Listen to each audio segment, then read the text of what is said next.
नमस्कार मित्रांनो, आजच्या व्हिडिओत तुम्ही अतिशय सोप्या पद्धतीने एखाद्या क्रियापदापासून वेगवेगळी वाक्य कशी बनवायची तुम्ही ह्या व्हिडिओत शिकणार आहात।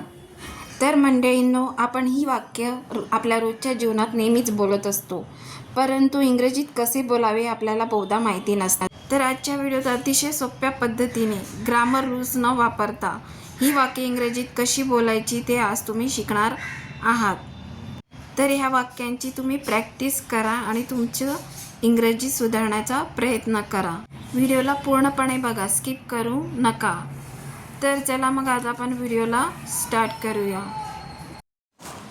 गो या इंग्रजी शब्दाचा अर्थ मराठीत जाणे असा आहे। आता इथे काही हा सेंटेन्स आहे, मी जातो, आय गो, मी जातो, आय गो। जर मला म्हणायचे असेल मी बाजारात जातो किंवा मी बाजारात जाते, I go to the market. इथे आय गो टू नंतर द मार्केट आहे। आता नेक्स्ट सेंटेन्स बघा, मी शाळेत जातो किंवा मी शाळेत जाते, आय गो टू स्कूल। इथे पण आय गो टू नंतर स्कूल आहे। जर तुम्हाला म्हणायचं असेल मी कॉलेजला जाते किंवा मी ऑफिसला जाते तर आय गो टू कॉलेज किंवा आय गो टू ऑफिस। आता नेक्स्ट आहे, मी झोपायला जातो, आय गो टू स्लीप। आता इथे दोन क्रियापद आहे, गो आणि स्लीप। आता इथे पण आय गो टू नंतर स्लीप जोडला आहे। मी कामावर जातो, आय गो टू वर्क। म्हणजेच आय गो टू नंतर एखादे क्रियापद जोडा आणि सेंटेन्स बनवा। जसे की मी पोहायला जातो, मी खेळायला जातो, मी पाहायला जातो इत्यादी। म्हणजेच आय गो टू नंतर एखादे क्रियापद किंवा एखादा शब्द वापरून तुम्ही हे सेंटेन्स बनवू शकता। तर आता आपण नेक्स्ट सेंटेन्स बघूया, मी फिरायला जातो, आय गो फॉर वॉक। आता हे सेंटेन्स आपण जरा मोठं बनवूया, मी संध्याकाळी 6 वाजता फिरायला जातो, I go for walk at 6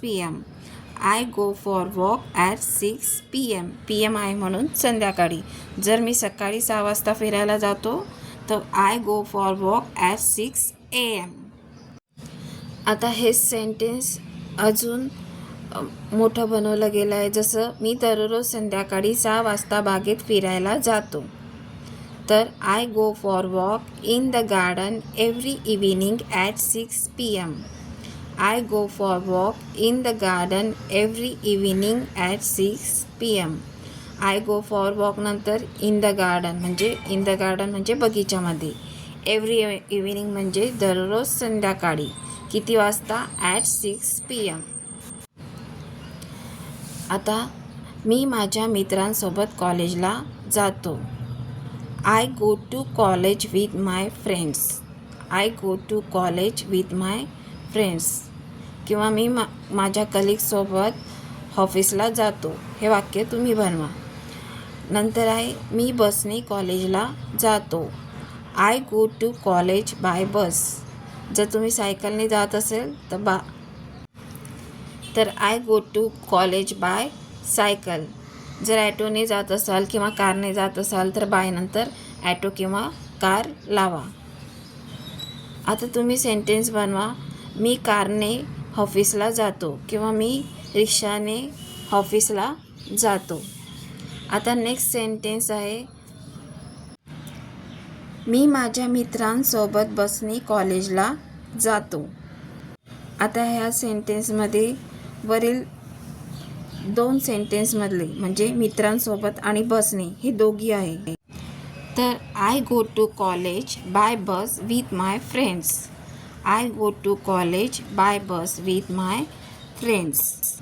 आता हे सेंटेन्स तुम्ही, मी माझ्या भावासोबत रिक्षाने कॉलेजला जाते।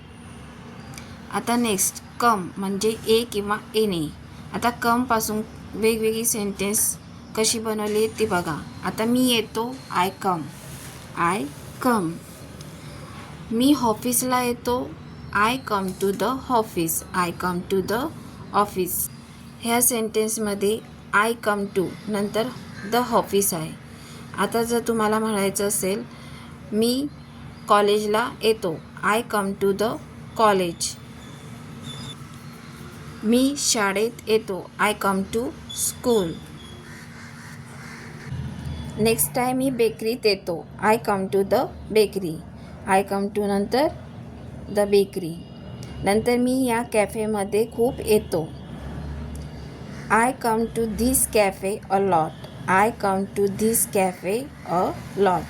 आय कम टू नंतर धिस कॅफे आणि अ लॉट म्हणजे खूप वेळा. सेंटेन्स कसे बनवले आहे ते चांगल्या प्रकारे समजून घ्या. आता नेक्स्ट मी तुमच्याकडे येतो किंवा मी तुमच्याकडे येते. I come to you. I come to you. येथे आय कम टू नंतर यू वापरले आहे. तर हे सेंटेन्स मी त्याच्याकडे येतो आणि मी तिच्याकडे येते. ही दोन्ही वाक्य तुम्ही इंग्रजीमध्ये बनवा. मी आता तुमच्याकडे येतोय. I come to you now. I come to you now. Now म्हणजे आता. नेक्स्ट मी तुझ्यासोबत झोपायला येतोय. I come to sleep with you. I come to sleep with you. जर मला म्हणायचं असेल मी झोपायला येतोय. I come to sleep. I come to sleep. मी फिरायला येतोय. I come to walk. I come to walk. मी तुझ्यासोबत फिरायला येतो. I come to walk with you. I come to walk with you. With you म्हणजे तुझ्यासोबत. मी तुझ्यासोबत पिक्चर पाहायला येतो. हे सेंटेन्स तुम्ही बनवा. आता नेक्स्ट आहे मी परत येतोय. I come back. I come back. मी उद्या येतोय. I come tomorrow. I come tomorrow. मी उद्या सकाळी येतोय. I come tomorrow morning. I come tomorrow morning. जर मी उद्या संध्याकाळी येतोय हे सेंटेन्स तुम्ही बनवा. मी दिल्लीहून आलो आहे. I come from Delhi. I come from Delhi. आता येथे दिल्ली आहे. जर तुम्ही एखाद्या शहरातून किंवा एखाद्या देशातून किंवा एखाद्या विशिष्ट भागातून येत असाल तर त्या शहराचं किंवा त्या देशाचं किंवा त्या भागाचं फ्रॉम नंतर लावा.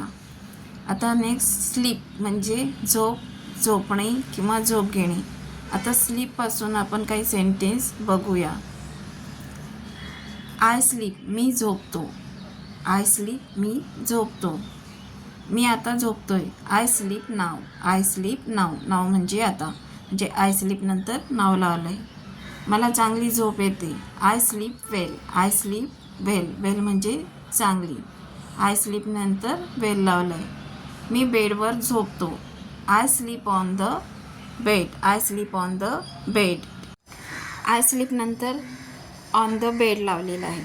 नंतर आहे मी जमिनीवर झोपतो. I sleep on the floor. मी जमिनीवर झोपतो. I sleep on the floor. मी सोफ्यावर झोपतो. I sleep on the couch. I sleep on the couch. Couch म्हणजे सोफा. मी गादीवर झोपतो. I sleep on the mattress. I sleep on the mattress. म्हणजेच जमिनीवर सोफ्यावर गादीवर असेल तर आय स्लीप नंतर ऑन द जे असेल ते शब्द त्याला जोडावे. आता नेक्स्ट आहे गेटअप. गेटअप म्हणजे उठ किंवा उठा. आता गेटअपचे आपण सेंटेन्स बघूया. आपण म्हणतो उठ किंवा उठा. त्यासाठी इंग्लिशमध्ये गेटअप. गेटअप लवकर उठ किंवा लवकर उठासाठी get up early. Get up early. Early म्हणजे लवकर. सकाळी लवकर उठ किंवा सकाळी लवकर उठा. Get up early in the morning. Get up early in the morning. नंतर उद्या सकाळी लवकर उठ. Get up early in tomorrow morning. Get up early in tomorrow morning. मी लवकर उठतो. I get up early. I get up early. पहिले करता आहे नंतर गेटअप आहे नंतर अर्ली आहे. मी सकाळी लवकर उठतो. तर ह्या सेंटेन्समध्ये मी लवकर उठतोमध्ये मी सकाळी लवकर उठतो आहे म्हणजे आय गेटअप अर्ली नंतर इन द मॉर्निंग लावलेलं आहे. I get up early in the morning. आता नेक्स्ट सेंटेन्स आहे मी सकाळी 6 वाजता उठतो. I getup at 6 AM. I getup at 6 AM. आता इथे सकाळी म्हणून AM लावलेलं आहे. ह्या वाक्यात आय गेट अप नंतर ॲट 6 AM लावलं आहे. जर मी सकाळी 10 वाजता उठतो, I get up at 10 AM. आता नेक्स्ट सेंटेन्स आहे, मी रोज सकाळी 6 वाजता उठतो. इथे रोज सकाळी दिलेलं आहे, म्हणजे इथे I get up at 6 AM नंतर एव्हरी मॉर्निंग लागेल. I get up at 6 AM every morning. जर तुम्हाला म्हणायचं असेल मी रोज सकाळी 7 वाजता उठते, I get up at 7 AM every morning. आता हेच वाक्य तुम्ही तो रोज सकाळी 6 वाजता उठतो किंवा ती रोज सकाळी 6 वाजता उठते किंवा आम्ही लवकर उठतो किंवा ती लवकर उठते किंवा ती सकाळी लवकर उठते, अशा प्रकारची वाक्य तुम्ही इंग्रजीत बनवा. तर आजच्या व्हिडिओत इतकाच. व्हिडिओ कसा वाटला मला कमेंट्स करून सांगा.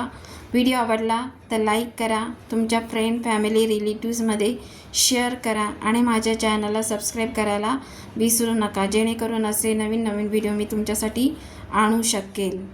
तर चला मग भेटूया आपण नेक्स्ट व्हिडिओत.